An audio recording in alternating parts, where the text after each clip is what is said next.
Querida, usa la tarjeta de mamá. Ella tiene como $130,000 guardados. Escuché la voz de mi hijo Eduardo desde la sala y sentí como si el piso se abriera bajo mis pies. Estaba en la cocina preparando el almuerzo, con las manos llenas de harina, cuando esas palabras atravesaron la pared y me golpearon el pecho como un puño cerrado. No podía creer lo que acababa de oír.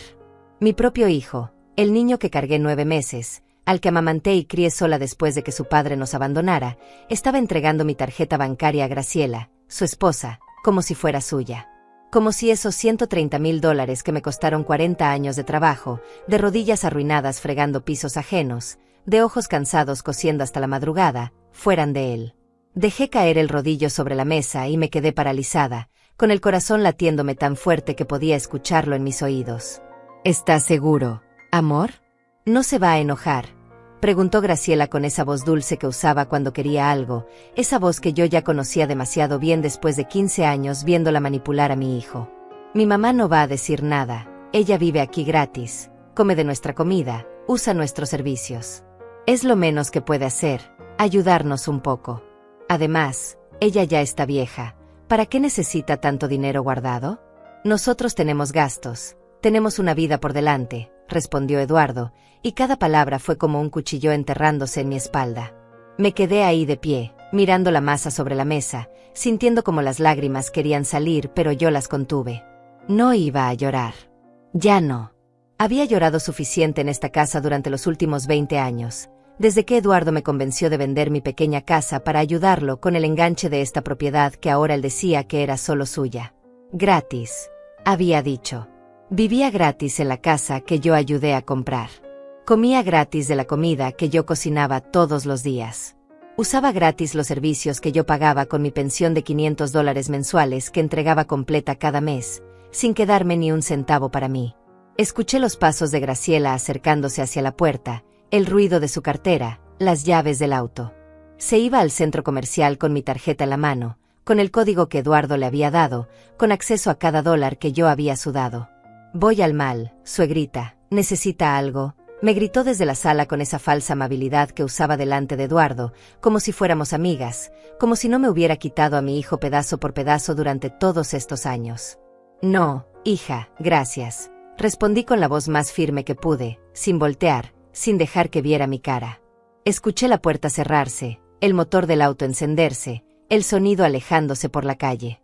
Me senté en la silla de la cocina y miré mis manos. Manos de 68 años, llenas de arrugas y manchas, manos que trabajaron sin descanso desde que tenía 14. Recordé cada uno de esos $130,000.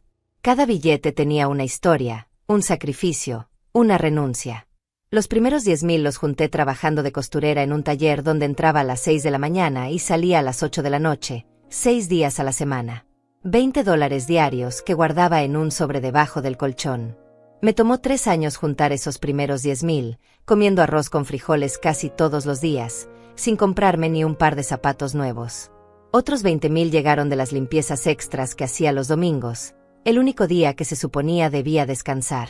Casas enormes de familias ricas que me pagaban $50 por 8 horas de trabajo. Limpiaba 3 casas cada domingo. $150 que guardaba completos, sin gastar ni uno.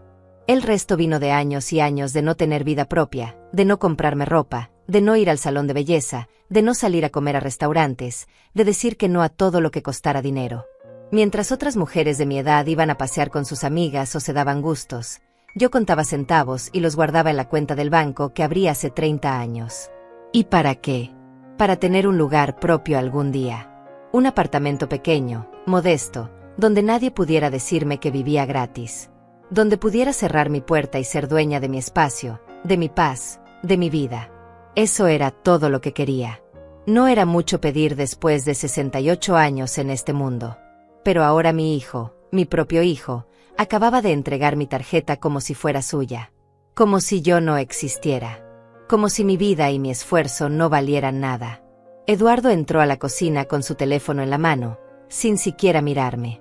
Se sirvió un vaso de agua y se recargó en el refrigerador. Ya casi está la comida, ¿mamá?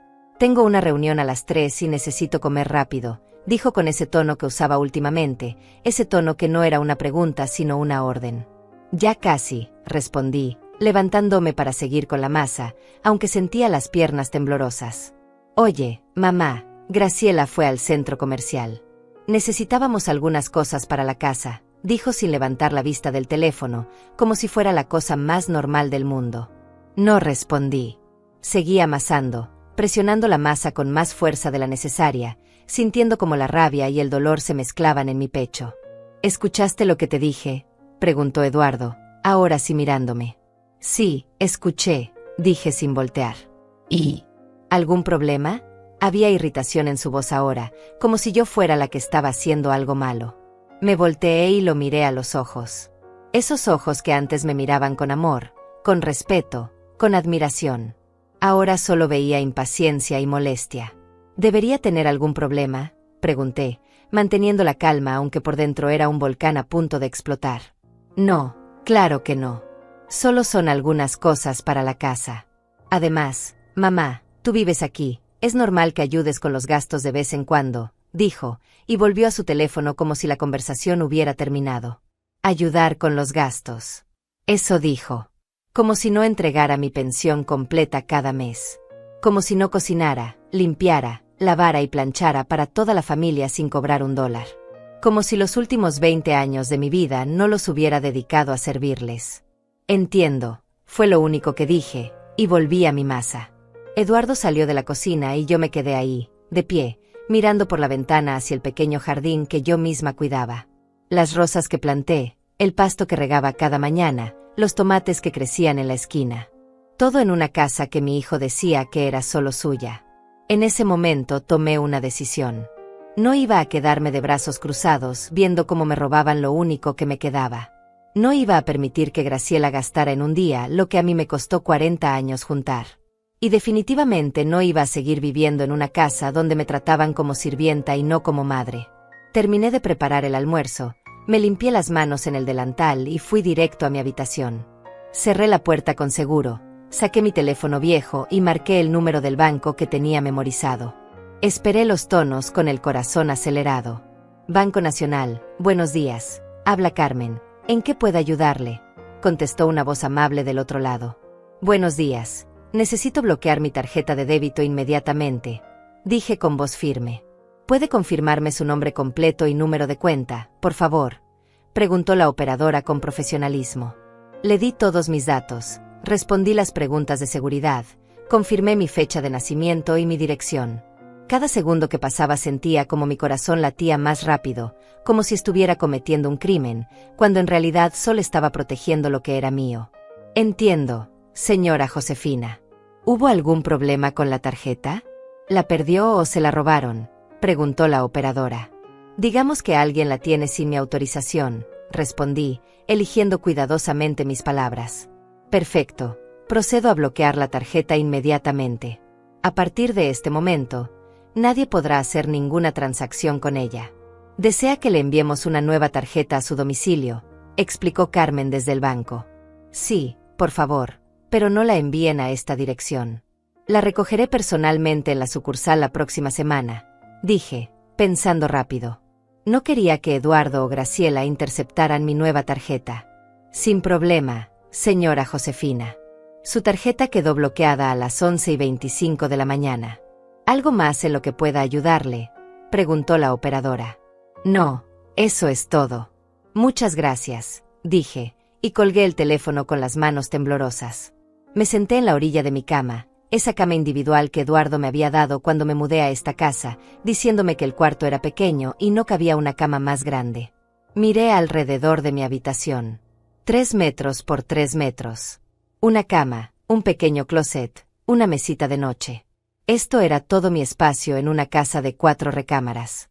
Graciela tenía un vestidor completo para ella sola, más grande que mi habitación entera.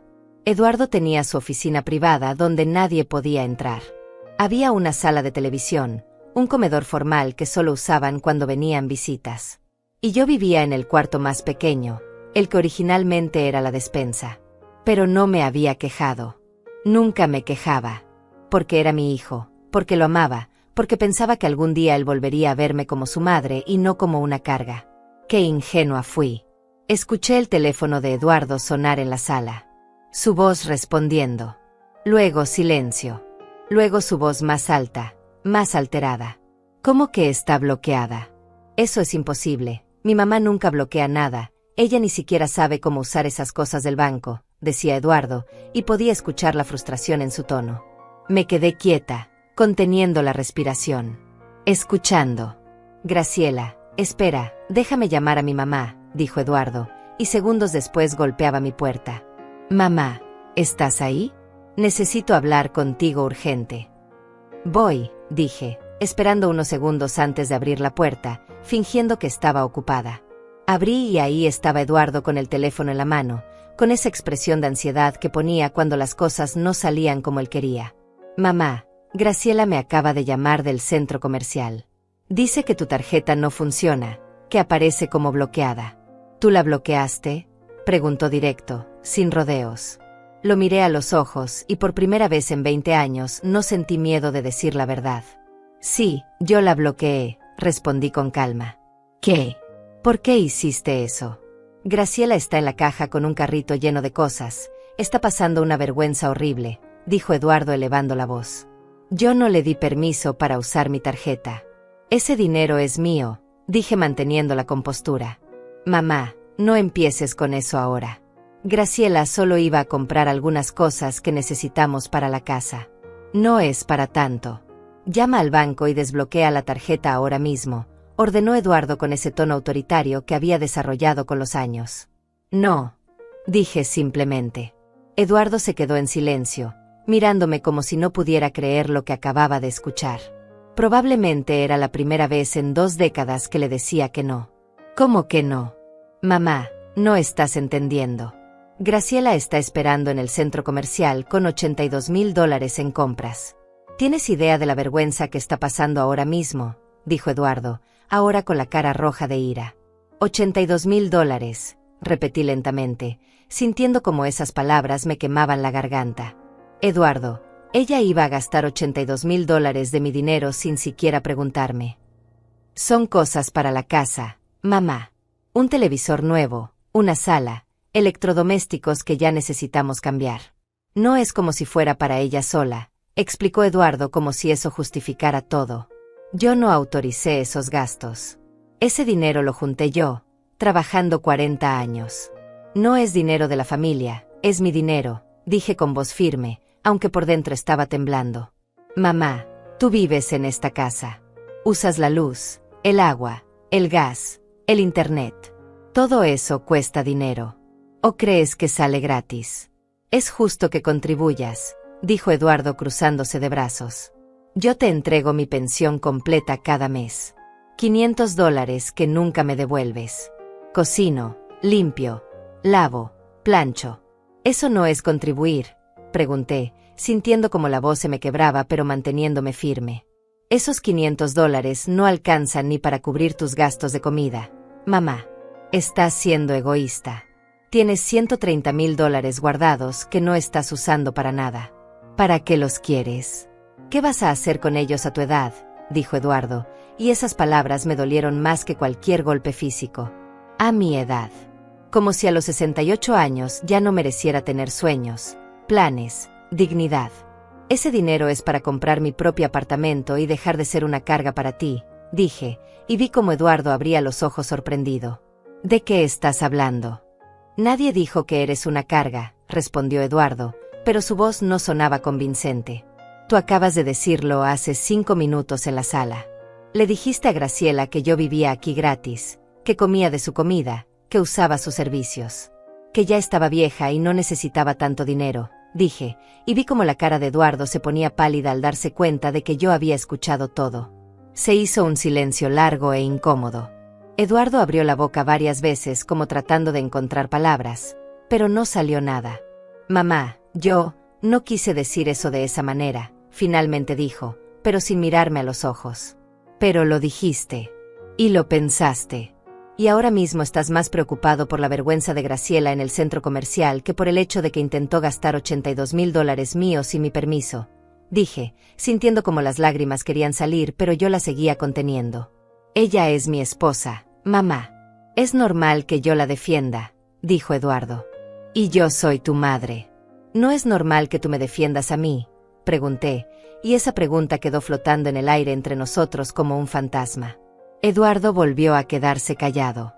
Miró su teléfono, luego me miró a mí, luego volvió a mirar el teléfono. Podía ver el conflicto en su cara, la batalla entre su conciencia y su lealtad a Graciela. Mamá, por favor, solo desbloquea la tarjeta por hoy. Graciela ya está ahí, ya eligió todo. No podemos dejarla en ridículo. Después hablamos de esto con calma, dijo Eduardo con un tono más suave ahora, tratando de manipularme con culpa. No, Eduardo. Y dile a Graciela que venga a casa. Tenemos que hablar los tres, dije con una firmeza que no sabía que tenía. Mamá, no hagas esto más grande de lo que es. Por favor, suplicó Eduardo. Yo no hice nada. Ustedes son los que tomaron mi tarjeta sin permiso. Ustedes son los que estaban planeando gastar mi dinero como si fuera suyo. Yo solo estoy protegiendo lo que me pertenece, dije, y di un paso atrás para cerrar la puerta de mi habitación. Eduardo se quedó parado frente a mi puerta cerrada. Escuché cómo golpeaba suavemente con los nudillos. Mamá, abre por favor. No te enojes, decía con esa voz que usaba cuando era niño y hacía algo malo, esa voz que antes me derretía el corazón pero que ahora solo me daba rabia. No respondí. Me senté en mi cama y esperé. Escuché sus pasos alejándose, escuché cómo hablaba por teléfono con Graciela en voz baja, escuché cómo le explicaba que yo había bloqueado la tarjeta. Escuché también los gritos de Graciela del otro lado del teléfono, tan fuertes que atravesaban el aparato. Tu madre está loca. Estoy aquí parada como una idiota frente a toda esta gente. La vendedora ya llamó al gerente. Esto es humillante, gritaba Graciela, y yo no sentí ni una pizca de culpa. Que sintiera vergüenza. Que sintiera lo que se siente cuando alguien te hace quedar mal. Yo había sentido vergüenza durante 20 años cada vez que me presentaba como la mamá que vive con nosotros en las reuniones familiares, cada vez que Graciela le decía a sus amigas que yo ayudaba con la casa como si fuera la empleada doméstica. Pasó media hora antes de que escuchara el auto de Graciela llegar. La puerta se abrió con un golpe tan fuerte que hizo temblar las paredes. Escuché sus tacones contra el piso de madera, ese sonido que siempre anunciaba tormenta. ¿Dónde está tu madre?, preguntó Graciela con voz llena de veneno. Graciela, cálmate. Vamos a hablar esto con tranquilidad, dijo Eduardo intentando apaciguarla. ¿Tranquilidad? ¿Tranquilidad? Tu madre me hizo pasar la vergüenza más grande de mi vida. Había como 20 personas mirando mientras la vendedora intentaba pasar la tarjeta una y otra vez. Tuve que dejar todo ahí y salir corriendo, gritaba Graciela, y yo podía imaginarla perfectamente con su cara roja y sus manos agitándose en el aire. Ya sé, mi amor, ya sé. Pero ella escuchó lo que hablamos esta mañana. Está molesta, explicó Eduardo. ¿Y qué si escuchó? Dijimos la verdad. Ella vive aquí sin pagar nada, lo mínimo que puede hacer es ayudarnos cuando lo necesitamos. No es justo que tenga $130,000 guardados mientras nosotros nos matamos trabajando y pagando todas las cuentas de esta casa, dijo Graciela, y cada palabra me confirmaba lo que yo ya sabía. Para ella, yo no era una persona, era una fuente de dinero. Me levanté de la cama y abrí la puerta de mi habitación. Caminé hacia la sala donde los dos estaban parados. Graciela me miró con esos ojos llenos de furia, todavía con las bolsas del centro comercial vacías en las manos. Josefina, necesitamos hablar seriamente, dijo Graciela sin siquiera saludarme, sin un hola o un buenas tardes. Sí, necesitamos hablar, respondí con calma, y me senté en el sillón individual que era el único lugar donde me permitían sentarme. El sofá grande era territorio exclusivo de Graciela. ¿Por qué bloqueaste tu tarjeta? ¿Por qué me hiciste pasar esa vergüenza?, atacó Graciela inmediatamente. Yo no te hice pasar ninguna vergüenza. Tú te la buscaste al intentar gastar $82,000 de mi dinero sin mi permiso, respondí mirándola directamente a los ojos. No es solo tu dinero. Esta es una familia. Las familias comparten, gritó Graciela dando un paso hacia mí. Yo no soy tu familia, Graciela. Yo soy la madre de Eduardo. Y mi dinero es mío. Lo gané yo, lo ahorré yo, y yo decido qué hacer con él, dije manteniendo el tono calmado aunque por dentro quería gritarle todo lo que había guardado durante 15 años. Mamá, por favor, no seas así. Graciela solo quería comprar cosas que de verdad necesitamos para la casa. El televisor de la sala ya tiene 8 años. La sala está toda desgastada, el refrigerador hace ruidos raros. Intervino Eduardo tratando de justificar lo injustificable. Si necesitan esas cosas, cómprenlas con su dinero. Los dos trabajan. Eduardo gana bien como ingeniero. Graciela trabaja en esa tienda de ropa. Tienen 2 sueldos. ¿Por qué necesitan el mío?, pregunté. Porque tenemos gastos, Josefina. Esta casa no se mantiene sola. La hipoteca son $1,200 al mes, los servicios otros 300, la comida como 500, el internet, los teléfonos, el auto, el seguro. Todo suma. No sobra nada a fin de mes, explicó Graciela con ese tono de víctima que sabía usar también. Yo les doy $500 de mi pensión cada mes. Eso ayuda, dije. $500 no son nada, Josefina. Con eso apenas se cubre tu comida, dijo Graciela con desprecio. Entonces déjame ir. Déjame comprar mi apartamento con mi dinero y dejar de ser una carga para ustedes, dije, y vi cómo Graciela y Eduardo intercambiaban una mirada rápida, una mirada que no supe interpretar en ese momento, pero que después entendí perfectamente. Mamá, no digas eso. Nadie quiere que te vayas. Esta es tu casa, dijo Eduardo, pero sus palabras sonaban huecas, ensayadas. Esta no es mi casa, Eduardo. Tú mismo lo dijiste esta mañana. Esta es tu casa. Yo solo vivo aquí, dije sintiendo como la voz se me quebraba finalmente. Ay, por Dios, no empieces con el drama, Josefina. Nadie dijo eso. Eduardo solo estaba hablando, intervino Graciela poniendo los ojos en blanco. Sí lo dijo. Y tiene razón. Por eso quiero irme. Quiero mi propio lugar donde yo sea la dueña, donde yo pague mis propias cuentas, donde nadie me haga sentir que soy una carga, dije, y las lágrimas finalmente empezaron a rodar por mis mejillas. Mamá, tú no puedes vivir sola. Tienes 68 años. ¿Qué pasa si te enfermas? ¿Qué pasa si te caes? ¿Quién te va a cuidar?, dijo Eduardo con esa falsa preocupación que me daba más rabia que sus insultos. Tengo 68 años, no 108. Estoy perfectamente saludable. Puedo cuidarme sola. Lo hice durante 40 años antes de venir a vivir aquí, respondí limpiándome las lágrimas con el dorso de la mano. Pero ahora es diferente. Mamá, ahora eres mayor. Necesitas estar con familia, insistió Eduardo. Lo que necesito es respeto. Y dignidad. Y eso no lo tengo aquí, dije levantándome del sillón. Mira, Josefina, seamos honestos, empezó Graciela cruzándose de brazos. Tú no tienes a dónde ir. No tienes más familia, tus amigas están igual o peor que tú, no tienes nadie. Si te vas de aquí, vas a terminar sola en un apartamento triste, comiendo sola, viendo televisión sola, muriendo sola. Eso es lo que quieres. Sus palabras fueron como bofetadas, cada una diseñada para destruir lo poco que me quedaba de autoestima. Y lo peor era que tenía razón en algo, no tenía mucha familia. Mi hermana había muerto 5 años atrás. Mis padres hacía décadas. Mis pocas amigas estaban dispersas, cada una con su vida, con sus propios problemas. Prefiero estar sola y en paz que acompañada y miserable, respondí, y me sorprendí de mi propia valentía. ¡Ay, qué dramática! Nadie te hace miserable, Josefina. Te estamos dando un techo, comida, compañía. Pero claro, nada es suficiente para ti, dijo Graciela con sarcasmo. Ustedes no me dan nada. Yo pago con mi pensión, con mi trabajo en la casa, con mi dignidad, dije elevando la voz por primera vez. Tu pensión no alcanza ni para la mitad de lo que gastas aquí. Y lavar unos platos y barrer un poco no es trabajo. Cualquiera hace eso, gritó Graciela perdiendo completamente la compostura. Entonces cualquiera puede hacerlo. Contrata a alguien. Yo me voy, dije, y caminé hacia mi habitación. No te vas a ningún lado, mamá. Deja de ser ridícula, gritó Eduardo detrás de mí. Me encerré en mi habitación y escuché cómo los dos seguían discutiendo afuera. Graciela culpando a Eduardo por ser débil conmigo, Eduardo tratando de calmarla, ambos hablando de mí como si fuera un problema que resolver y no una persona. Me quedé sentada en mi cama durante horas, escuchando cómo la casa poco a poco volvía a su silencio habitual. Graciela se había encerrado en su habitación dando un portazo.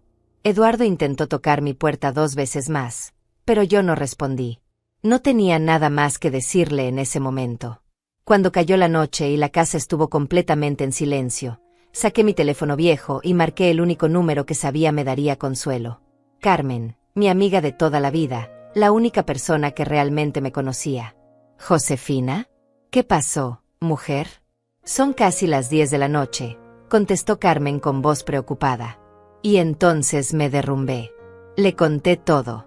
Desde la conversación que escuché en la mañana hasta la pelea con Graciela, desde los $82,000 que intentaron gastar hasta las palabras hirientes sobre mi edad y mi soledad.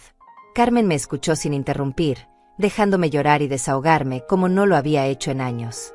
Josefina, escúchame bien, dijo Carmen cuando finalmente me quedé sin palabras. Mañana mismo vienes a mi casa. Te quedas conmigo el tiempo que necesites mientras buscas tu apartamento. No puedes seguir ahí.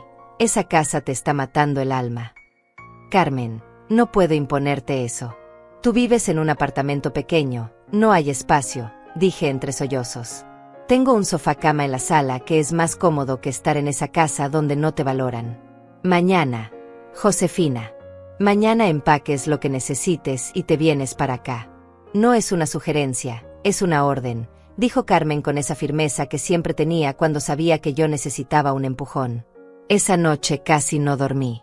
Me quedé mirando el techo de mi pequeña habitación, recordando cómo había llegado a ese lugar 20 años atrás. Eduardo acababa de casarse con Graciela y me había dicho que querían comprar una casa más grande, pero no les alcanzaba para el enganche. Yo había vendido mi pequeño apartamento, ese apartamento de 2 habitaciones que había comprado con tanto esfuerzo, y le di el dinero a Eduardo. $50,000 que representaban toda mi vida de trabajo hasta ese momento. Es un préstamo, mamá. Te lo voy a devolver en 2 años cuando me suban el sueldo, me había prometido Eduardo con ojos brillantes de emoción. Pero pasaron 2 años, luego 5, luego 10, y el préstamo nunca se mencionó de nuevo. Cuando yo lo mencionaba, Eduardo se molestaba, decía que él me daba techo y comida, que eso valía más que los $50,000. Ahora entendía que había sido una tonta. Había confiado ciegamente en mi hijo y él había abusado de esa confianza.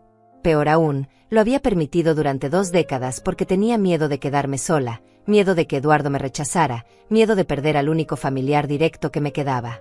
Pero el miedo a la soledad no podía ser más fuerte que mi dignidad. No podía seguir viviendo así. Cuando amaneció el viernes, me levanté más temprano que de costumbre. Preparé el desayuno como siempre, dejé todo listo en la mesa, pero esta vez no me quedé a servirles. Me bañé, me vestí con mi mejor ropa, y empecé a empacar mis cosas en las 2 maletas viejas que tenía guardadas en el fondo del closet. No tenía mucho. Ropa modesta, algunos zapatos, fotografías, documentos importantes, y la pequeña caja de madera donde guardaba las pocas joyas que tenía. El anillo de matrimonio de mi madre, unos aretes de plata que me regaló mi hermana, una cadena delgada que compré con mi primer sueldo. Todo cabía en 2 maletas. Escuché cuando Eduardo y Graciela se levantaron. Escuché sus voces en el comedor, comiendo el desayuno que yo había preparado. Ninguno tocó mi puerta para ver cómo estaba. Ninguno preguntó si había dormido bien. Era como si yo no existiera a menos que ellos necesitaran algo. Esperé a que ambos se fueran a trabajar. Eduardo salió primero, a las 8:30 como siempre. Graciela se fue a las 9.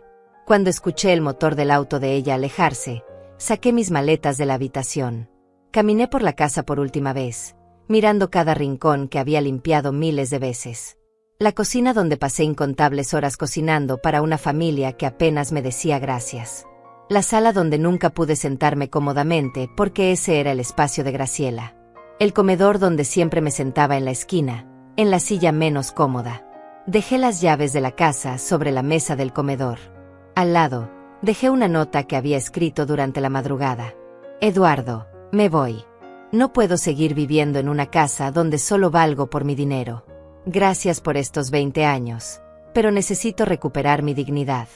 No me busques. Cuando tenga mi nuevo apartamento te enviaré la dirección. Los quiero, pero me quiero más a mí misma. Mamá. Llamé a un taxi y esperé afuera con mis 2 maletas. El vecino de al lado, el señor Ernesto, estaba regando su jardín y me miró con curiosidad.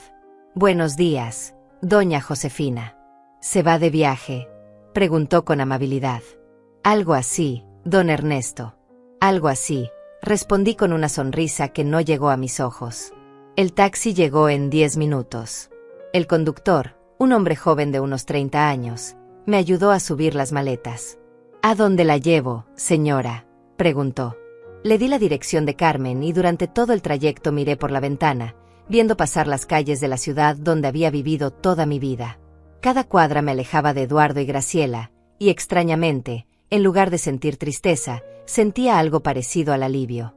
Carmen me estaba esperando en la puerta de su edificio cuando llegué. Me abrazó tan fuerte que casi no podía respirar, y ese abrazo me hizo llorar de nuevo, pero esta vez no eran lágrimas de dolor sino de gratitud. Ya estás aquí, ya estás a salvo, me susurraba Carmen mientras me acariciaba el cabello como si fuera una niña. Su apartamento era pequeño, como ella había dicho. Una sala comedor, una habitación, una cocina y un baño. Pero era limpio, ordenado y sobre todo, estaba lleno de paz. No había tensión en el aire, no había miradas de desprecio, no había palabras hirientes esperando para atacar. El sofá-cama es todo tuyo. No es gran cosa, pero es cómodo. Y esta casa es tu casa mientras necesites quedarte, dijo Carmen mostrándome dónde podía poner mis cosas.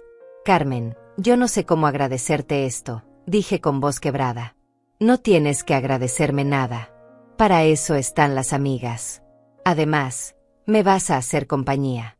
Desde que enviudé hace 3 años, esta casa está muy silenciosa, dijo Carmen con una sonrisa cálida. Pasamos el resto de la mañana organizando mis cosas. Carmen me dio espacio en su closet, me mostró dónde estaba todo en la cocina, me hizo sentir bienvenida de 1000 maneras pequeñas. A la 1 de la tarde, mi teléfono empezó a sonar. Era Eduardo. No contesté. Volvió a llamar. Y otra vez. Y otra más. Finalmente dejó un mensaje de voz. Mamá, ¿dónde estás? Vine a almorzar a la casa y no estás. Vi tu nota. Por favor, llámame. Estoy preocupado. Preocupado. Qué interesante que ahora estaba preocupado. No estuvo preocupado ayer cuando me gritó. No estuvo preocupado cuando su esposa trató de robarme $82,000. No estuvo preocupado durante 20 años mientras yo me marchitaba en esa casa. Carmen me miró con ojos interrogantes. ¿Vas a contestarle?, preguntó. Todavía no. Necesito pensar con claridad primero. Necesito decidir qué voy a hacer con mi vida antes de hablar con él, respondí apagando el teléfono. Esa tarde, Carmen y yo nos sentamos en su pequeño balcón con una taza de café. Desde ahí se podía ver la ciudad, los edificios, la vida moviéndose abajo en las calles. ¿Sabes qué es lo que más me duele, Carmen?, dije después de un largo silencio. No es el dinero que trataron de gastarme. No es siquiera que me hayan faltado el respeto. Lo que más me duele es que perdí 20 años de mi vida tratando de ganarme el amor de mi hijo, y ahora me doy cuenta de que ese amor siempre estuvo condicionado a lo que yo pudiera darle. Carmen tomó mi mano entre las suyas, esas manos también arrugadas por los años pero fuertes y cálidas. Josefina, escúchame bien. Tú no perdiste 20 años tratando de ganar su amor. Tú diste 20 años de amor incondicional, que es muy diferente. El problema no eres tú, el problema es que Eduardo y esa mujer no supieron valorar lo que tenían, dijo Carmen con sabiduría. Pero soy su madre. Se supone que las madres deben sacrificarse por sus hijos, dije sintiendo aún esa culpa que me habían inculcado toda la vida. Las madres deben amar a sus hijos, sí, pero los hijos también deben amar a sus madres. El amor no es una calle de un solo sentido, Josefina. Y el sacrificio tiene un límite. Cuando el sacrificio te está matando el alma, ya no es amor, es autodestrucción, respondió Carmen con firmeza. Tenía razón. Siempre la tenía. Carmen había sido mi amiga desde que ambas trabajábamos en la misma fábrica textil hace 40 años. Ella me conocía mejor que nadie, había visto mi matrimonio fracasar, había visto cómo crié a Eduardo sola, había visto cómo poco a poco me fui apagando en esa casa. Ahora necesitas pensar en ti, en lo que tú quieres. En lo que Josefina necesita para ser feliz, continuó Carmen. Quiero mi apartamento. Quiero un lugar propio donde nadie pueda hacerme sentir que estoy de más. Donde pueda tomar café en la mañana sin sentir que estoy usando la electricidad de alguien más. Donde pueda ver televisión sin que me digan que estoy ocupando el sillón, dije, y mientras hablaba sentía como algo dentro de mí se fortalecía. Entonces eso es lo que vamos a conseguir. Mañana mismo empezamos a buscar apartamentos, dijo Carmen con determinación. Esa noche dormí en el sofá cama de Carmen, y fue la mejor noche de sueño que tuve en años. No había tensión, no había miedo de escuchar pasos fuera de mi puerta, no había ansiedad preguntándome qué nueva forma de humillación me esperaba al día siguiente.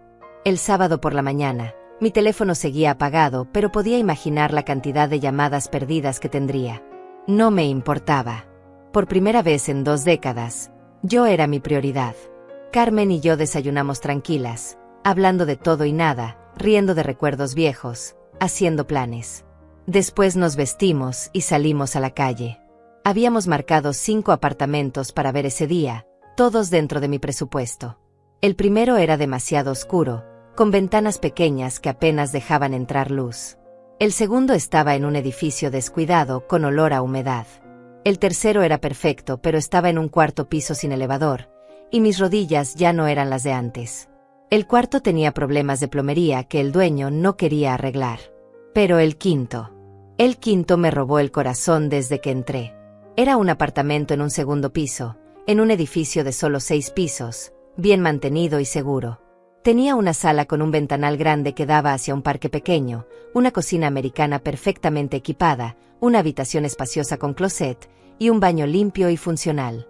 No era grande, unos 60 metros cuadrados, pero era acogedor, luminoso y tenía una energía de paz. ¿Cuánto pide por él?, pregunté al señor que nos lo estaba mostrando. $55,000. Incluye el espacio de estacionamiento abajo y una bodega pequeña en el sótano. Los gastos comunes son $100 mensuales, explicó el señor Benjamín, el dueño del apartamento. $55,000. Podía pagarlo de contado y aún me quedarían $75,000 para vivir tranquila, para emergencias, para mis últimos años. ¿Puedo verlo de nuevo?, pregunté, y el señor Benjamín asintió con amabilidad. Recorrí cada espacio imaginando mi vida ahí. Mi cama en la habitación, mi ropa en el closet, mis pocas fotografías en las paredes. Imaginé preparando café en esa cocina, sentándome en ese ventanal a leer, durmiendo sin sobresaltos. Vi mi futuro en esas paredes vacías, y ese futuro era luminoso. Me lo llevo. Quiero comprarlo, dije con voz firme. El señor Benjamín sonrió ampliamente. Excelente decisión, señora. Es un apartamento con muy buena energía. La señora anterior vivió aquí 20 años. Solo se mudó porque se fue a vivir con su hija al extranjero. Está bien cuidado, nunca ha tenido problemas, explicó mientras sacaba unos papeles de su portafolio. Necesitamos hacer los trámites legales. ¿Tiene usted un abogado de confianza o prefiere que yo le recomiende uno?, preguntó el señor Benjamín. Yo conozco uno bueno, intervino Carmen. El hijo de mi prima es notario, es honesto y cobra justo. Perfecto. Entonces podemos reunirnos el lunes para iniciar los papeles. Normalmente toma una semana completar todo el proceso legal, dijo el señor Benjamín. Una semana. En una semana ese apartamento sería mío. Mi nombre estaría en las escrituras. Sería propietaria, no una carga viviendo de gratis en casa ajena. Salimos del apartamento con el compromiso firmado y un adelanto de $5,000 que pagué con cheque. Carmen y yo nos abrazamos en la calle como 2 niñas emocionadas. Lo hiciste, Josefina. Vas a tener tu propio lugar, gritaba Carmen sin importarle quién nos escuchara. Lo hice, repetí, sintiendo como una sonrisa enorme se dibujaba en mi cara. Realmente lo hice. Regresamos al apartamento de Carmen eufóricas, haciendo planes de decoración, hablando de qué muebles necesitaría comprar, qué cosas podía conseguir de segunda mano para ahorrar dinero. Fue entonces, en medio de esa felicidad, que decidí encender mi teléfono. Tenía 32 llamadas perdidas de Eduardo, 17 de Graciela, y más de 40 mensajes de texto. Los mensajes empezaron preocupados. Mamá, ¿dónde estás? Por favor contesta, estamos angustiados. Pero luego cambiaron de tono. Mamá, esto es ridículo, ya deja el drama, necesitamos hablar de cosas importantes. Y los últimos eran directamente amenazantes. Si no contestas voy a ir a la policía, esto es maltrato a nosotros, Vas a tener que volver, no tienes a dónde ir. Carmen leyó los mensajes por encima de mi hombro y resopló con indignación. Ese muchacho está mal de la cabeza. Maltrato a ellos, dice. Como si ellos no te hubieran maltratado durante años, dijo Carmen moviendo la cabeza. Tengo que hablar con él. Pero por mensaje, no quiero escuchar su voz todavía, dije respirando profundo. Me senté en el sofá y escribí un mensaje largo, eligiendo cada palabra cuidadosamente. Eduardo, estoy bien. Estoy en un lugar seguro con una amiga. Necesitaba salir de esa casa para recuperar mi salud mental. Durante 20 años viví sintiéndome una carga, y el incidente de ayer fue la gota que derramó el vaso. Compré un apartamento propio. En una semana me mudo. Esto no es un castigo para ti, es una decisión de amor propio para mí. Cuando esté instalada te daré mi dirección y podemos hablar con calma. Te quiero, pero necesito hacer esto. Mamá. Presioné enviar antes de arrepentirme. Vi los 2 cheques que indicaban que el mensaje fue entregado, luego vi cómo cambiaban a azul indicando que lo había leído. Los 3 puntos aparecieron indicando que Eduardo estaba escribiendo. Desaparecieron. Volvieron a aparecer. Desaparecieron otra vez. Finalmente llegó su respuesta. Mamá, esto es una locura. No puedes comprar un apartamento así nada más. ¿Quién te va a cuidar? ¿Quién te va a ayudar si te enfermas? ¿Has pensado en eso? Además, Graciela está muy molesta. Dice que le debes una disculpa por la vergüenza del centro comercial. Necesitamos que vuelvas a casa y hablemos esto como adultos. Leí el mensaje 3 veces. Ninguna disculpa de su parte. Ningún reconocimiento de lo que habían hecho. Solo más manipulación, más intentos de hacerme sentir culpable, más preocupación falsa disfrazada de amor. ¿Le vas a contestar?, preguntó Carmen. Sí, dije, y escribí una respuesta corta pero clara. Eduardo, tengo 68 años, no 98. Puedo cuidarme perfectamente sola. Y no le debo ninguna disculpa a Graciela. Ella intentó gastar $82,000 de mi dinero sin mi permiso. Si alguien debe disculparse, son ustedes. Hablamos cuando esté lista. Mamá. Después de enviar ese mensaje, apagué el teléfono de nuevo. No quería seguir leyendo sus intentos de manipulación. Carmen tenía razón cuando decía que yo necesitaba espacio para pensar con claridad, y eso era imposible con Eduardo bombardeándome de mensajes diseñados para hacerme sentir culpable. El domingo fue un día de paz absoluta.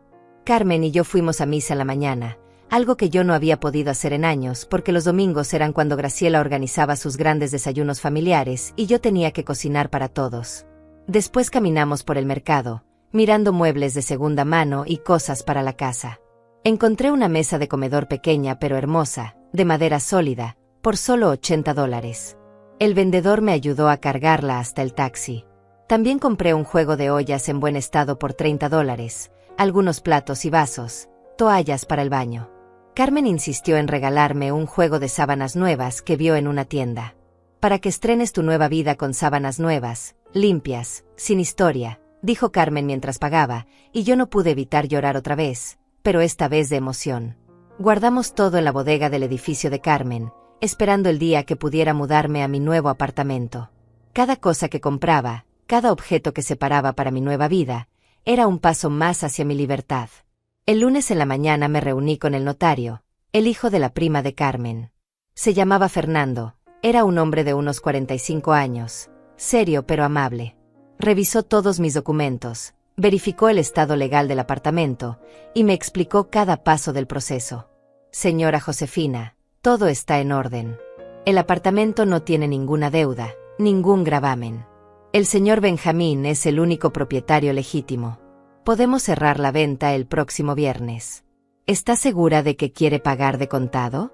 Podría conseguir un crédito hipotecario si prefiere no descapitalizarse tanto, explicó Fernando. No, quiero pagarlo de contado. Quiero que sea mío completamente, sin deudas, sin hipotecas. He esperado toda mi vida para este momento, dije con convicción. Entiendo. Entonces el viernes a las 10 de la mañana nos reunimos aquí en mi oficina para firmar las escrituras. Debe traer el pago por $50,000 más $5,000 para gastos notariales e impuestos. Los 5.000 de adelanto que ya pagó se descuentan del total, explicó Fernando mostrándome todos los papeles. 55.000 en total. Menos de la mitad de mis ahorros. Podía hacerlo. Y lo haría. Salí de la notaría sintiéndome más fuerte que nunca. Caminé por la ciudad observando todo con ojos nuevos. Las tiendas, los parques, los edificios.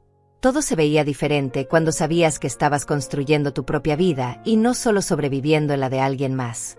Cuando regresé al apartamento de Carmen, encendí mi teléfono brevemente para revisar mensajes. Eduardo había enviado solo uno más, y el tono había cambiado completamente. Mamá, hablé con Graciela.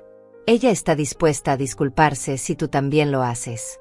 Podemos olvidar todo este malentendido si vuelves a casa hoy. Te extrañamos. La casa no es lo mismo sin ti. Por favor, piénsalo bien antes de cometer un error que no puedas revertir. Error que no pueda revertir. Como si comprar mi propia casa fuera un error. Como si recuperar mi dignidad fuera algo de lo que arrepentirme. Como si 20 años sintiéndome invisible no fueran el verdadero error. No le contesté.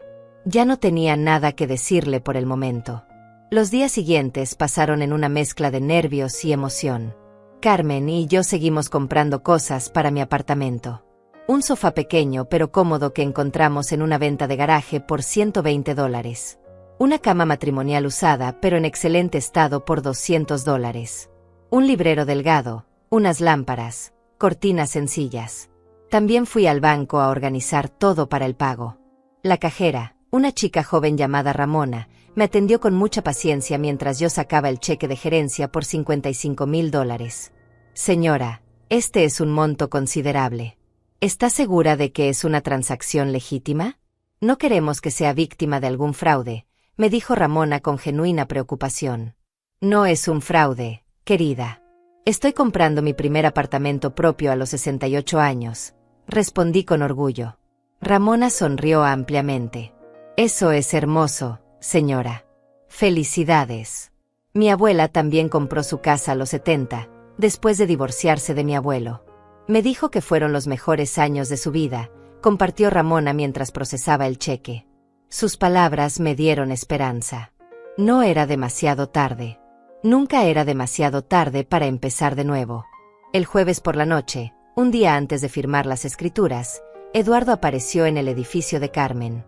No sé cómo consiguió la dirección, probablemente investigó con algún conocido o siguió alguna pista de mis redes sociales. Tocó el intercomunicador insistentemente hasta que Carmen contestó. ¿Quién?, preguntó Carmen con tono seco. Soy Eduardo, el hijo de Josefina. Necesito hablar con mi mamá. Escuché su voz a través del pequeño parlante. Carmen me miró preguntándome con los ojos qué quería hacer. Respiré profundo. Déjalo subir. Pero tú te quedas aquí conmigo, dije, y Carmen asintió. Minutos después, Eduardo tocaba la puerta del apartamento. Cuando abrí, me sorprendió verlo tan desmejorado. Tenía ojeras profundas, la ropa arrugada, el cabello despeinado. No se veía como el ingeniero exitoso que presumía ser. Mamá, dijo, y su voz se quebró un poco. Eduardo, respondí sin moverme de la entrada, sin invitarlo a pasar. ¿Podemos hablar?, preguntó mirando hacia adentro del apartamento donde Carmen estaba de pie con los brazos cruzados, como una guardiana. Aquí está bien, dije. Eduardo suspiró y se pasó la mano por el cabello. Mamá, esto se salió de control. Sé que Graciela y yo nos equivocamos. No debimos tomar tu tarjeta sin permiso. Pero tampoco tenías que irte así, sin avisar, dejándonos preocupados. Empezó Eduardo con ese tono que usaba cuando quería parecer razonable, pero en realidad solo estaba tratando de manipular. Eduardo, yo te dejé una nota explicando exactamente por qué me iba. No fue impulsivo, fue necesario, respondí manteniendo la calma. Pero mamá, somos familia. Las familias se perdonan. Las familias resuelven sus problemas juntas. No huyendo, dijo Eduardo dando un paso más cerca. Las familias también se respetan, Eduardo. Y tú no me has respetado en años. Solo que yo estaba tan acostumbrada al maltrato que dejé de notarlo, dije sintiendo como las palabras salían con más fuerza de la que esperaba. ¿Maltrato? Mamá, jamás te maltratamos. Te dimos un techo, comida, todo lo que necesitabas, protestó Eduardo elevando la voz. Me diste un cuarto del tamaño de una despensa. Me hiciste sentir que cada bocado de comida que comía era un favor. Me trataste como sirvienta y no como madre. Y cuando junté dinero con 40 años de trabajo, intentaste robármelo, dije, y cada palabra fue como liberar un peso que había cargado demasiado tiempo. No íbamos a robarte nada. Solo iban a hacer algunas cosas para la casa donde tú también vives. No es robo, mamá, es compartir en familia, gritó Eduardo perdiendo la compostura. $82,000 no es compartir, Eduardo. Es robar. Y yo nunca autoricé ese gasto, respondí sin alzar la voz, lo cual pareció frustrarlo aún más. Bien, está bien. Admito que fue mucho. Graciela se emocionó viendo todas esas cosas en oferta. Pero podemos arreglarlo. Vuelve a casa y te prometo que nada de esto volverá a pasar, dijo Eduardo cambiando de táctica, ahora con tono suplicante. No voy a volver, Eduardo. Mañana firmo las escrituras de mi nuevo apartamento. Me mudo el fin de semana. Ya tomé mi decisión, dije, y vi cómo su cara pasaba de súplica a shock. ¿Ya compraste un apartamento? ¿Sin consultármelo? Mamá, eso es una locura. ¿Y si te estafaron? ¿Y si es un mal negocio? Yo debí revisar esas cosas contigo, dijo Eduardo casi entrando en pánico. Tengo un notario, un abogado, todo legal y verificado. No necesitaba tu permiso, Eduardo. Soy una adulta de 68 años con plenas facultades mentales. Puedo tomar mis propias decisiones, expliqué con paciencia. Eduardo se quedó en silencio por un momento, procesando lo que acababa de decirle. Vi cómo sus ojos se movían rápidamente, calculando, pensando en su siguiente movimiento. ¿Y el dinero? ¿Cuánto te queda después de comprar ese apartamento?, preguntó, y ahí estaba la verdadera razón de su visita. No venía por mí, venía por mi dinero. Eso no es asunto tuyo, Eduardo, respondí firmemente. Claro que es mi asunto. Soy tu hijo, tu única familia. Tengo derecho a saber cómo estás manejando tus finanzas. A tu edad puedes cometer errores de juicio, dijo Eduardo con ese tono paternalista que tanto me molestaba. A mi edad tengo más experiencia y sabiduría que tú. He manejado mi dinero durante 40 años sin cometer errores. No voy a empezar ahora, dije cruzándome de brazos. Mamá, seamos honestos. Ese dinero también es un poco mío. Yo te he mantenido durante 20 años. Te he dado casa, comida, servicios. Eso tiene un valor. Si lo calculamos, probablemente te debo poco o nada, dijo Eduardo, y sus palabras me cayeron como un balde de agua helada. Carmen dio un paso adelante desde adentro del apartamento. Jovencito, creo que es momento de que te vayas. Ya escuchaste a tu madre. Ella tomó su decisión y tú no tienes ningún derecho sobre su dinero, intervino Carmen con voz firme. Usted no se meta, señora. Esto es entre mi mamá y yo, respondió Eduardo con grosería. Esta es mi casa y puedo meterme cuando se me dé la gana. Y te voy a pedir que te vayas ahora mismo o llamo a seguridad, dijo Carmen sacando su teléfono. Eduardo me miró con una mezcla de rabia y desesperación. ¿Esto es lo que quieres, mamá? ¿Romper nuestra familia? ¿Dejar que extraños se metan entre nosotros?, preguntó señalando a Carmen. Carmen no es una extraña. Ha sido mi amiga durante 40 años. Ha estado a mi lado en momentos donde tú ni siquiera existías. Y no, Eduardo, yo no estoy rompiendo la familia. La familia se rompió cuando dejaste de verme como tu madre y empezaste a verme como tu cajero automático, dije sintiendo como las lágrimas amenazaban con salir, pero yo las contuve. No puedo creer que estés haciendo esto. Graciela tenía razón sobre ti. Dijo que eras egoísta, que solo pensabas en ti misma, y yo la defendía. Qué tonto fui, dijo Eduardo con veneno en cada palabra. Esas palabras dolieron más de lo que quise admitir. Pero también me confirmaron lo que ya sabía. Graciela había envenenado a mi hijo contra mí durante años, y él la había dejado. Si eso es lo que piensas de mí, entonces es mejor que me vaya de tu vida. No quiero ser una carga para nadie, dije con voz temblorosa. Bien. Perfecto. Vete a tu apartamento. Vive sola.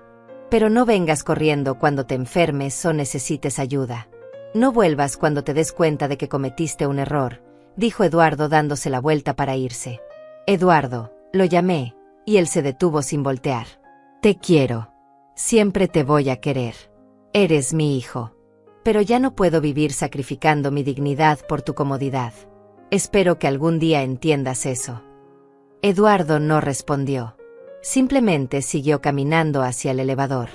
Lo vi entrar, lo vi presionar el botón, lo vi desaparecer detrás de las puertas que se cerraban. Y con esas puertas se cerró también una etapa de mi vida. Carmen me abrazó mientras yo finalmente me permitía llorar. Lloré por los 20 años perdidos, por la relación rota con mi hijo, por la familia que pudo ser pero nunca fue. Pero también lloré de alivio, porque sabía que había tomado la decisión correcta, aunque doliera. Esa noche casi no dormí. Di vueltas en el sofá cama repasando la conversación con Eduardo, cuestionándome si había sido demasiado dura, preguntándome si debí darle otra oportunidad.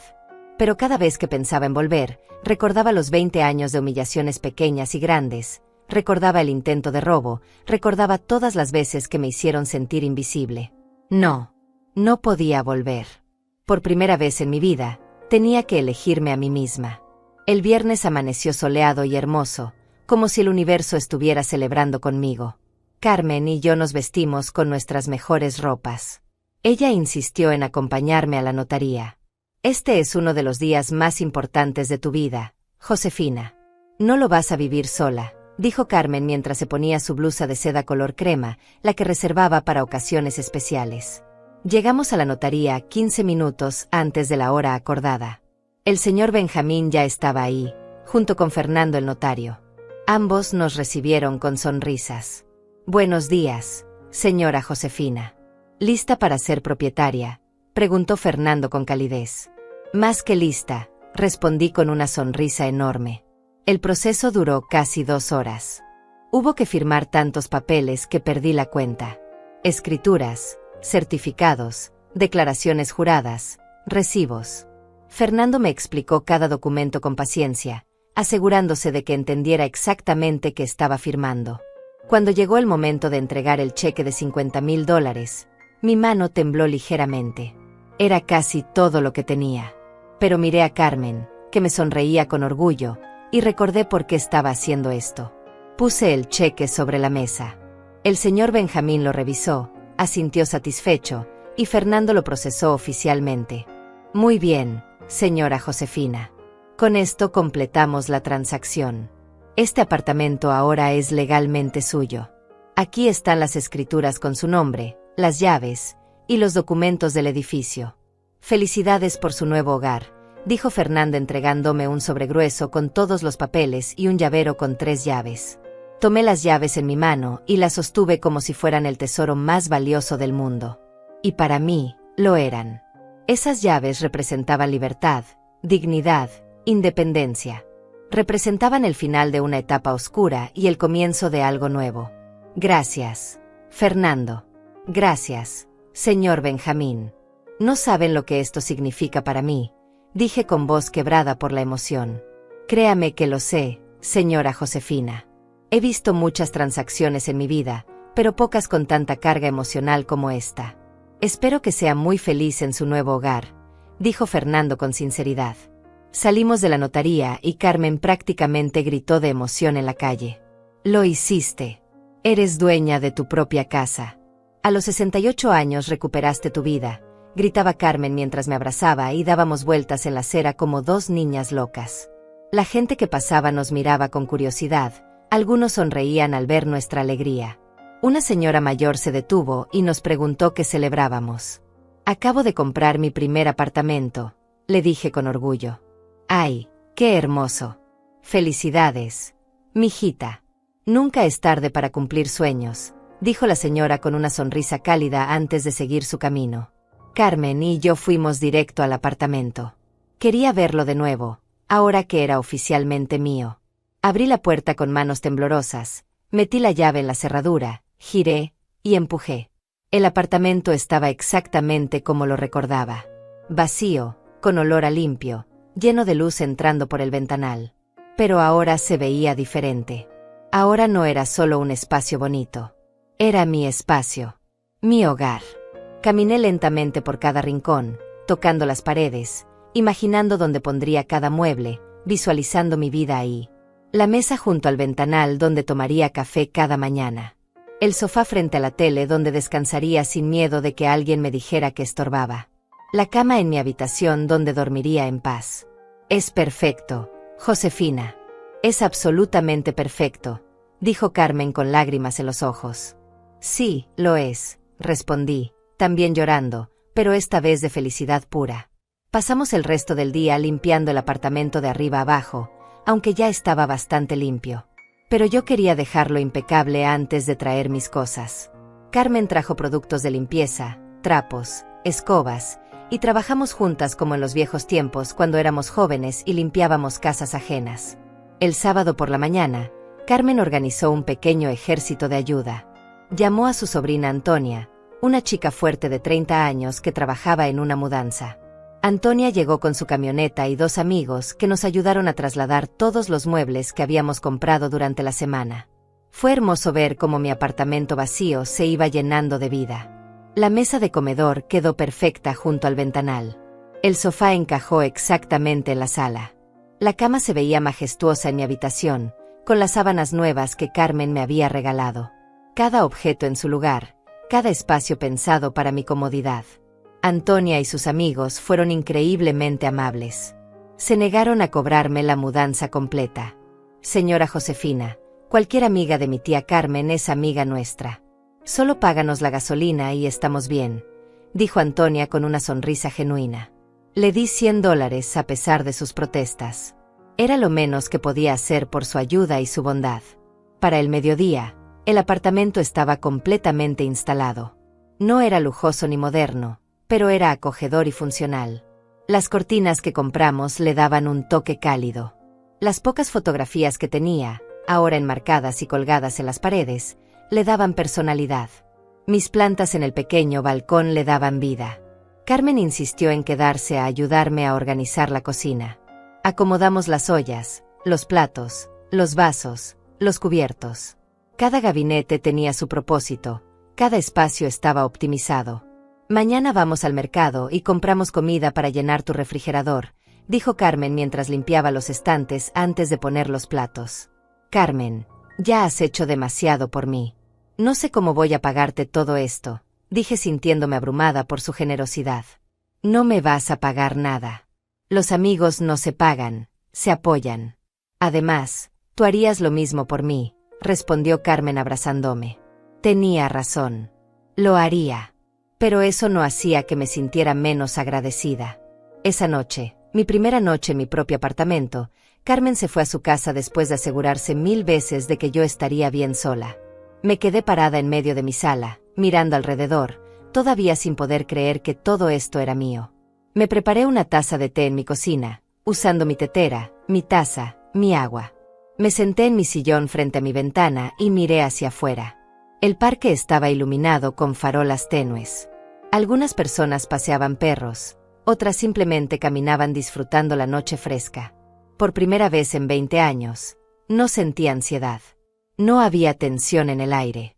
No había miedo de escuchar pasos acercándose con quejas o exigencias. Solo había paz. Silencio. Libertad. Me permití llorar de nuevo, pero estas lágrimas eran diferentes. No eran de dolor ni de rabia. Eran de alivio, de gratitud, de esperanza. Había logrado salir. Había logrado salvarme a mí misma. El domingo fue el día más tranquilo que tuve en años. Desperté sin alarma, dejando que mi cuerpo descansara todo lo que necesitara. Eran las 9 de la mañana cuando finalmente abrí los ojos, y lo primero que vi fue el techo de mi propia habitación, en mi propia casa. Me levanté despacio, sin prisa. Preparé café en mi cocina, usando la cafetera que encontré en una venta de garaje. El aroma llenó todo el apartamento y me hizo sonreír. Llevé mi taza al ventanal y me senté ahí durante 1 hora, simplemente mirando, pensando, sintiendo. Carmen llegó al mediodía como había prometido, trayendo una olla enorme de sopa de pollo que había preparado en la mañana. Para que tengas comida para toda la semana. Y también traje pan fresco de la panadería, dijo Carmen entrando con sus bolsas llenas. Almorzamos juntas en mi nueva mesa, charlando sobre todo y nada. Me contó sobre su familia, sobre sus planes de visitar a su hija el próximo mes, sobre la nueva serie que estaba viendo en la televisión. Conversaciones simples, cotidianas, hermosas en su normalidad. ¿Has sabido algo de Eduardo?, preguntó Carmen con cautela mientras lavábamos los platos. No, y no espero saber. Él dejó muy claro que para él fui egoísta al tomar esta decisión. Probablemente necesite tiempo para procesarlo. O tal vez nunca lo entienda. De cualquier manera, ya no puedo hacer nada al respecto, respondí secando un plato. ¿Te duele?, preguntó Carmen mirándome directamente. Mucho. Es mi hijo. Siempre me va a doler. Pero el dolor de perderlo es menor que el dolor de perderme a mí misma, dije con honestidad. Carmen asintió con comprensión y no dijo nada más sobre el tema. Ya no había nada que decir. Los días siguientes fueron de adaptación. Aprendí las rutinas de mi edificio, conocí a algunos vecinos, descubrí las tiendas cercanas. Había un mercado a 2 cuadras donde vendían frutas y verduras frescas. Una panadería a 3 cuadras donde hacían el pan más delicioso que había probado. Una farmacia a la esquina atendida por una señora amable llamada Graciela, irónicamente, pero una Graciela completamente diferente a la que conocía. Me hice una rutina simple pero satisfactoria. Despertaba temprano, preparaba café, desayunaba mirando el parque. Luego hacía las tareas domésticas a mi propio ritmo, sin presiones. En las tardes leía o veía televisión, programas que yo elegía sin tener que negociar con nadie. En las noches cocinaba para mí, porciones pequeñas de comidas que me gustaban. Una semana después de mudarme, recibí un mensaje de Eduardo. No lo había bloqueado, aunque Carmen me había sugerido hacerlo. Parte de mí todavía tenía esperanza de que mi hijo recapacitara. El mensaje decía: «Mamá, Graciela y yo fuimos a la casa que dejaste. Necesitamos saber si vas a volver a recoger algo o si podemos disponer de las cosas que quedan en tu habitación». Disponer. ¡Qué palabra tan fría! Como si los 20 años de mi vida en esa casa pudieran simplemente disponerse. Respondí: «Eduardo, puedes donar o tirar lo que quede. Yo ya saqué todo lo que era importante para mí. La ropa vieja y los trastos que quedaron no los necesito». No hubo respuesta después de eso. 2 semanas después, estaba en el mercado comprando verduras cuando vi a Graciela. Ella también me vio. Por un momento nos quedamos mirándonos a distancia, cada una evaluando a la otra. Esperaba que se acercara, que dijera algo hiriente, que causara una escena. Pero simplemente dio la vuelta y se fue en dirección contraria. Fue extraño sentir alivio en lugar de dolor. Significaba que realmente había logrado cerrar ese capítulo. Un mes después de mudarme, Carmen organizó una pequeña cena en mi apartamento. Invitó a su sobrina Antonia, a su prima Benita, y a 2 amigas más del edificio donde vivía. Éramos 6 mujeres de diferentes edades compartiendo comida, risas y historias. Antonia nos contó sobre su trabajo en la compañía de mudanzas, todas las cosas extrañas que había visto, las familias que había ayudado. Benita compartió recetas de cocina que su abuela le había enseñado. Las amigas de Carmen hablaron sobre sus viajes soñados, lugares que querían conocer antes de ser demasiado viejas. ¿Y tú, Josefina? ¿Qué sueños tienes ahora que tienes tu propia casa?, preguntó Antonia con curiosidad genuina. La pregunta me tomó por sorpresa. Había estado tan enfocada en sobrevivir, en escapar, en establecerme, que no había pensado en sueños más allá de tener mi propio espacio. No sé, respondí honestamente. Creo que mi sueño era esto: tener un lugar propio. Pero ahora que lo tengo, supongo que puedo empezar a soñar con otras cosas. Pues tienes que soñar en grande, Josefina. Todavía eres joven. 68 no es nada. Mi mamá tiene 82 y acaba de aprender a nadar, dijo Benita con entusiasmo. Esa noche, después de que todas se fueron, me quedé pensando en esa pregunta. ¿Qué quería hacer con el resto de mi vida? Tenía mi apartamento, tenía $75,000 en el banco, tenía salud, tenía tiempo. ¿Qué haría con todo eso? La respuesta llegó una semana después de manera inesperada.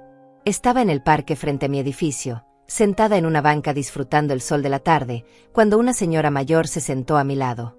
Tenía que tener al menos 80 años, pero se movía con energía y alegría. Hermoso día, ¿verdad?, dijo la señora con una sonrisa. Hermoso, respondí.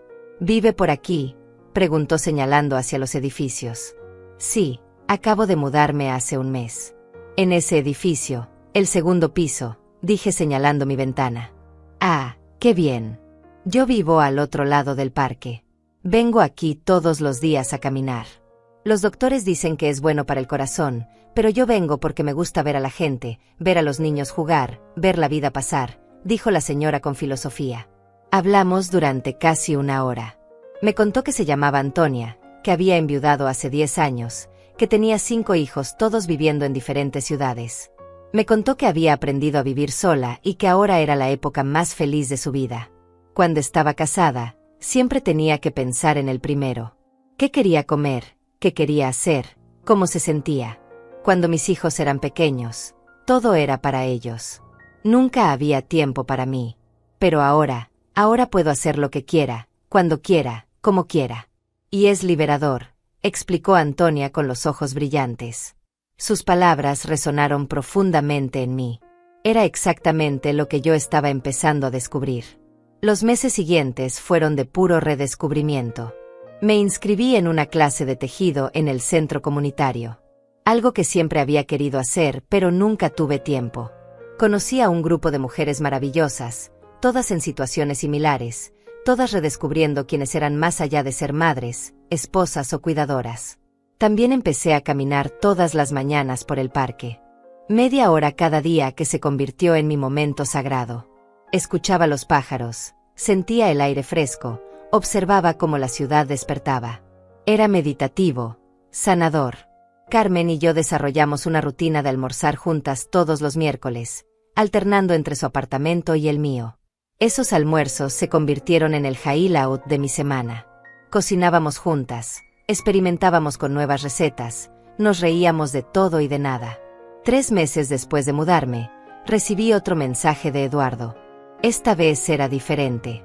Mamá, sé que no hemos hablado en meses. Sé que las cosas terminaron mal.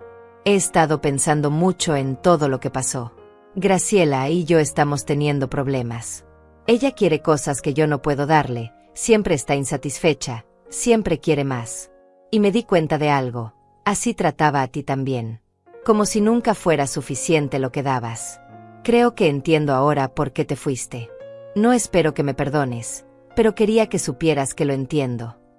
Leí el mensaje varias veces. Parte de mí quería responder inmediatamente, quería correr a abrazarlo, quería reconstruir todo. Pero otra parte, la parte que había aprendido a protegerme, me pedía cautela. Le mostré el mensaje a Carmen durante nuestro almuerzo del miércoles. ¿Qué vas a hacer?, preguntó Carmen. Voy a responder, pero con límites claros. Él es mi hijo y lo amo, pero ya no puedo ser la madre que sacrifica todo por él. Si quiere una relación conmigo, tiene que ser en mis términos, dije con una firmeza que me sorprendió a mí misma. Escribí una respuesta cuidadosa. Eduardo, aprecio tu mensaje y tu honestidad. Entender lo que pasó es el primer paso. Si quieres reconstruir nuestra relación, será bienvenido, pero tiene que ser diferente.